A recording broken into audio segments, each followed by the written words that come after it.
station. This is Houston. Are you ready for the event? Yes, I am. CBS Radio News. This is Mission Control, Houston. Please call station for a voice check.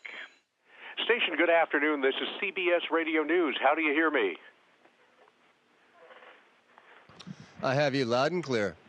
Commander Steve Swanson, good afternoon. This is Peter King along with Bill Harwood. We're both in Florida and glad to talk to you this afternoon. And as we talk to you, you're getting ready to welcome a new crew aboard. So I'm wondering how much work it takes to get ready for the new guys.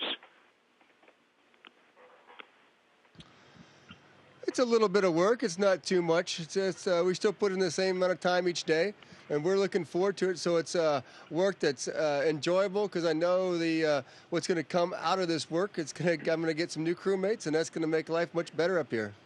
We spoke with Reed Wiseman a few days ago, actually a couple of weeks ago, and he seems very, very excited to come up on his very first space flight. What do you think is going to be the hardest adjustment for him to make when it comes to living in this kind of environment for the first time? Oh, it's a microgravity environment with everything floating. And you just have to slow down, take your time, and let things go, because if you try to do things too quickly up here, it's not going to turn out so well. Hey, Steve, it's Bill Harwood at the Kennedy Space Center. You guys have a really busy summer coming up. I guess there's 2 Russian spacewalks, up to 3 U.S. EVAs, and one of those I think includes you. Where do things stand on getting the U.S. space chute, the EMU issues, put to rest once and for all? That's a good question. On SpaceX 3 that just undocked about a week ago, there were lots of samples from the suits that were sent down for the engineers to study. Once we get the results of that, which hopefully will be within a couple of weeks, we can then hopefully clear the suits, and they'll be at least close to be ready to go at that point. Do you anticipate any challenge getting ready for these EVAs? I know they sound relatively straightforward, but I'm not sure an EVA ever really is. That's a true statement. Even if it looks straightforward on paper, it doesn't mean it's going to turn out that way. So, no, we'll prep just like we normally do for every EVA and try to cover all the contingencies, but it'll be fun doing them. We're looking forward to it. Let me ask one more real quick before I pitch it back to Peter, and it's the obligatory political question these days. You know, there's a fair amount of concern down here in some quarters about the political situation in the wake of the Ukraine crisis and things that have been said in Russia, U.S. sanctions, all of that. Has any of that had any impact on you and your crewmates? I'm just wondering if you guys even talk about all this up there. This is a 10-minute window. Oh, we might talk about it more in the sense of just kind of what the politics are doing. It does not affect our working relationship. We're still good friends. We get along very well. There's no issues at all up here on a negative basis. But we do, keep informed of the news and just try to follow along so that we are informed. Steve, it's Peter King again. How much, as you're keeping informed, how much attention do you pay to the rhetoric that's going on both sides? And how much do you guys actually talk about this up there?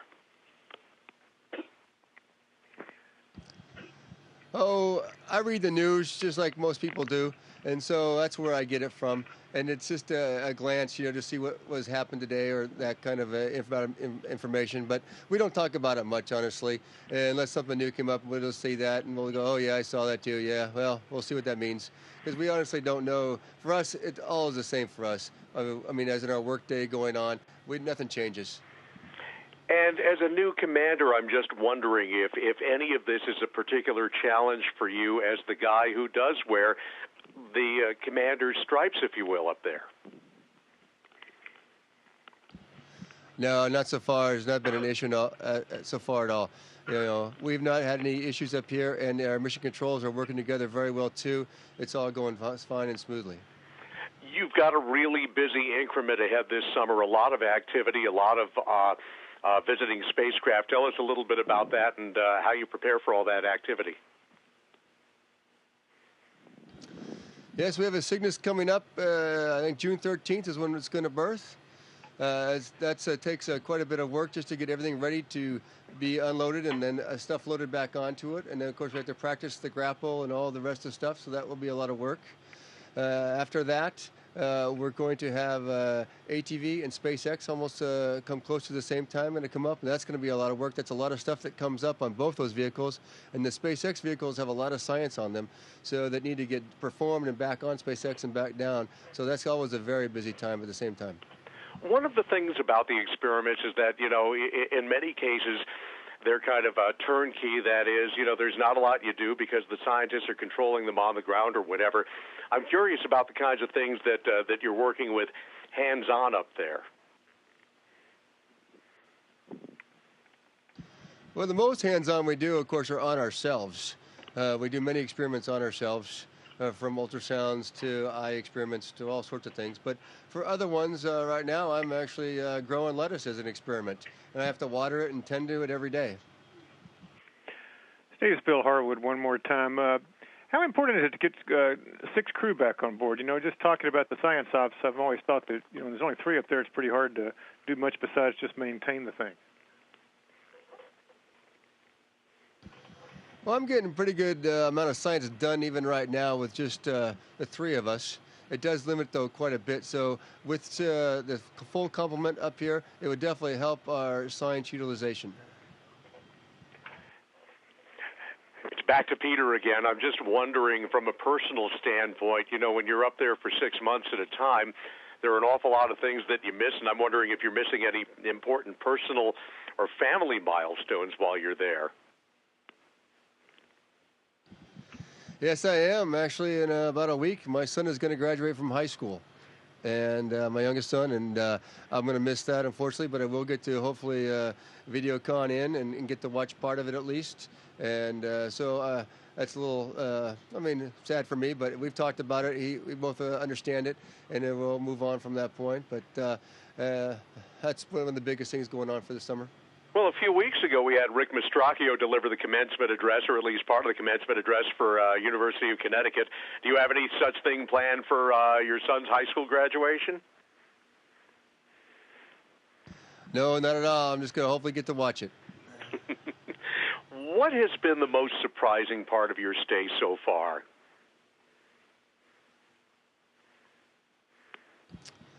That's a good question. The most surprising part of my stay. I haven't even thought about that one for sure, because we get prepped on almost everything coming up here, so nothing really has surprised me too much. I guess still what's surprising to me is still how I can look out that window and still be amazed every time I look out the window. You think you might grow old of that? You don't. Hey, it's Bill again. Let me just follow that up for a second. I've always been curious that, you have a short duration flight versus a long duration flight, the adaptation to microgravity. How has it been just adapting to living up there in the absence of gravity as we know it? Is it very different from your shuttle experience? It is a little different. Shuttle experience, you say, was as short as 14 days approximately. And, you can deal with anything for 14 days. It doesn't matter what is going on. You can just deal with it. Maybe this doesn't work. Maybe, something's going to have issues with this or that. And you can just deal with it, and boom, you're back down and no issues, or no problems. Here, though, if there is something coming up, you got to take care of it, and you got to learn how to deal with it, and you got to come up with a solution that can work every day and for a long period of time. It's just like visiting a foreign country or some other place, and maybe your electrical outlet doesn't work, and so for a couple of days you can handle it. But if you have to live there for 6 months, you're going to want to get a fix to that, and you're going to solve your problem. And it's Peter again, and along those lines, is there anything there that has not lived up to your expectations or hopes? No, not really. I think everything's done pretty much just as expected. It's an enjoyable time. Doing the science is fun. I enjoy working with the ground teams. And definitely, again, like I say, looking out the window and just floating around are fantastic things to do. Okay, one last question. This is one I'm personally curious about because I work a lot of early mornings and I like an afternoon nap. Are you guys allowed to take a quick nap from time to time during your workday? Well, if you get ahead, you can, but that's very rare that you get ahead in your schedule. So most likely, no, we don't get to do that. We have a pretty tight schedule every day that we work, and there is no nap time scheduled in there. There are no naps in space. Commander, thank you so much for the time this afternoon. My pleasure. Station, this is Houston ACR. That concludes the CBS Radio News portion of the event. Please stand by for a voice check from ABC News Digital. He was always kind of embarrassed and ashamed of that. So the fact that I had started this... Station, this is ABC News Digital. How do you hear me? He played an important role. I have you loud and clear. Done this for this reason and to help other little kids learn to read and write. So the fact that they called me... Great, thank you. We'll get going. Just thought that was the greatest thing. He was proud of me for all my other success, but I think he felt a part of that, and so that meant a lot to him personally. I know that your foundation is something that you take very seriously. And that yes, it is. We give books to children from the time they're born, once a month. This is a special report from ABC News Digital.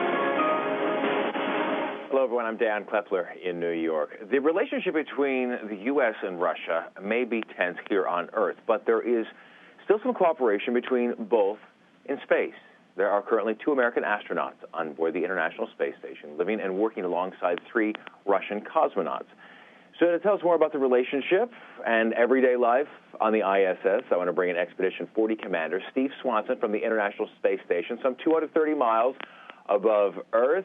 Steve, thanks for being with us today. We really appreciate that. And I wanted to start off, has anything changed up there because of what is going on the ground here between Russia and the U.S.? No, nothing has changed for us. Our operations are continuing just as they always have.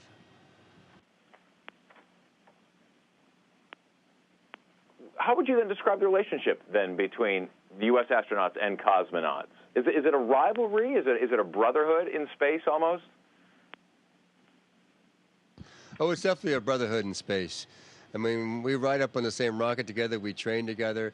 We become close friends.